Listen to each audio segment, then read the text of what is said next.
छोटू।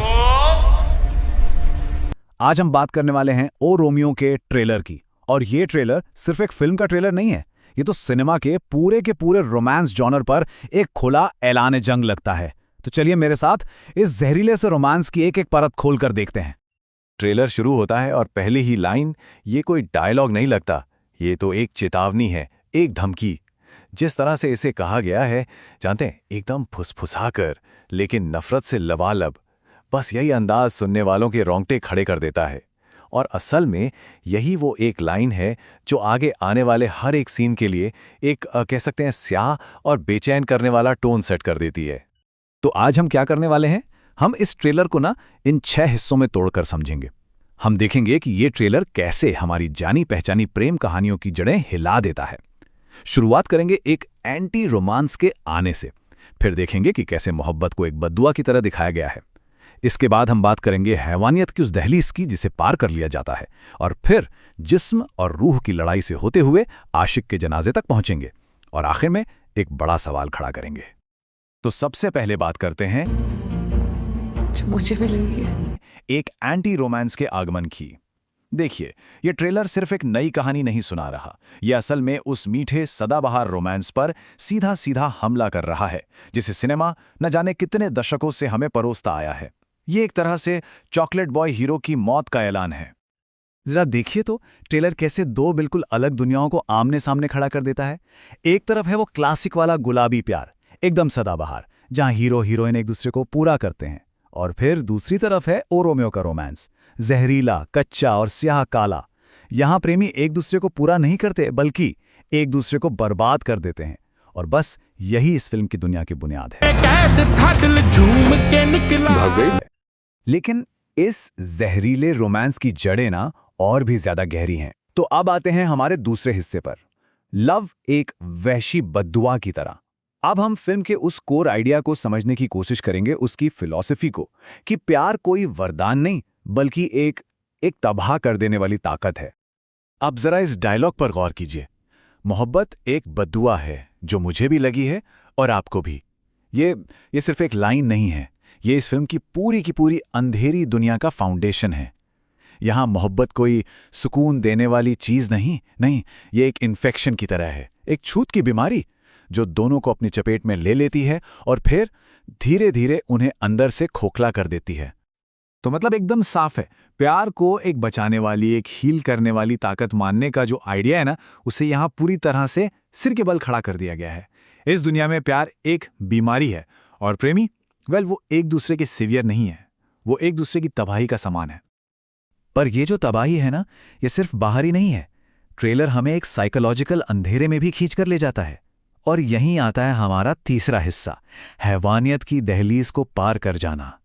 यहां बात हो रही है एक ऐसी मेंटल लकीर की, जिसे अगर एक बार पार कर लिया तो इंसान हमेशा हमेशा के लिए बदल जाता है। ट्रेलर में जिस लकीर की बात हो रही है वो कोई सोसाइटी की बनाई हुई बाउंड्री नहीं है, नहीं, ये एक साइकोलॉजिकल ब्रेकडाउन है। ये वो खौफनाक पल है जहां इंसानियत और हैवानियत के बीच की जो पतली सी लाइन है ना, वो हमेशा के लिए मिट जाती है। और एक बार वो मिट गई तो फिर वापसी का कोई रास्ता नहीं बचता। और ट्रेलर ये साफ साफ दिखाता है कि ये जो बदलाव है ये परमानेंट है। एक बार जब वो अंदर का हैवान जाग जाता है तो वो फिर पूरे वजूद पर हावी हो जाता है, उस पर कब्जा कर लेता है। मतलब साफ है, अब वो हीरो सिर्फ एक इंसान नहीं रहा, वो एक शिकारी बन चुका है। तो सवाल उठता है कि इस शिकारी की भूख क्या है। और यहीं हम आते हैं चौथे हिस्से पर, जिस्म और रूह की जंग। यहां ट्रेलर सिर्फ एक दिमागी लड़ाई नहीं दिखा रहा, बल्कि अब बात आ गई है कब्जे और पहचान की, एक बहुत ही रॉ, फिजिकल और बेहद पर्सनल लड़ाई की। और ये जो डायलॉग है, आपको मेरा जिस्म नहीं मेरी रूह चाहिए, ये इस पूरी लड़ाई का दिल है। ये नायिका का विद्रोह दिखाता है। वो अच्छी तरह जानती है कि सामने वाला सिर्फ उसके शरीर पर नहीं बल्कि उसकी आत्मा पर, उसकी रूह पर कब्जा करना चाहता है, और वो बस इसी के खिलाफ अपनी आखिरी लड़ाई लड़ रही है। और यहां समझने वाली सबसे जरूरी बात यह है कि ये लड़ाई सिर्फ फिजिकल नहीं है, ये एक आदिम युद्ध है। एक तरफ है जिस्म पर कब्जा करने की वहशी चाहत, और दूसरी तरफ है अपनी रूह की पवित्रता को बचाने की जंग। एक ऐसी चीज जिसे हासिल करना नामुमकिन है। तो अब हम ट्रेलर की कहानी के क्लाइमैक्स की तरफ बढ़ते हैं। हमारा 5वां हिस्सा, आशिक का जनाजा। ये वो मोमेंट है जहां प्यार पूरी तरह से मर जाता है और उसकी जगह सिर्फ और सिर्फ नफरत ले लेती है। ये लाइन आशिक का जनाजा बड़ी धूम से निकला, असल में हीरो के पुराने मैं की मौत का सिंबल है। ये उस आशिक का अंतिम संस्कार है जो कभी प्यार में यकीन करता था और अब उसी प्यार की राख से एक नया नफरत से भरा हुआ वजूद जन्म ले रहा है। और फिल्म की इस एंटी रोमांटिक फीलिंग को ना ये 4 शब्द एकदम सटीक तरीके से पकड़ते हैं। पहला, नफरत, जिसने प्यार की जगह ले ली है। दूसरा, रंजिश, जो अब खुली दुश्मनी है।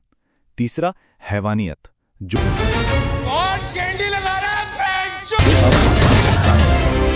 और चौथा, ये नोच नहीं। नोच कर निकालना। ये जो यादों को खत्म करने की हिंसक बेचैनी है, ये वो। तो अब हम आ गए हैं अपने डिस्कशन के आखिर में। छठा और आखिरी गया। हिस्सा, एक प्रोवोकेटिव पर मेरा दिल तू हमने प्यार से नफरत तक का ये पूरा सफर देखा है और अब हम उस आखिरी सवाल पर आते हैं जो ये ट्रेलर हम सबके सामने छोड़ जाता है। सवाल ये है कि क्या ओ रोमियो मॉडर्न सिनेमा में प्यार के इस डार्क साइड को, इस स्याह पहलू को सच में रीडिफाइन कर पाएगा, या फिर ये सिर्फ एक खूनी खेल बनकर रह जाएगा? एक ऐसा खेल जो सिर्फ शौक देता है लेकिन असल में कुछ नया नहीं कहता। ये एक ऐसा सवाल है जिसका जवाब तो फिल्म देखने के बाद ही मिलेगा। इस खूबसूरत फिल्म को पूरा देखने के लिए आप कंपनी के ऑफिशियल यूट्यूब चैनल, किसी भी सिनेमा हॉल या कंपनी की वेबसाइट पर आप जाकर देख सकते हैं।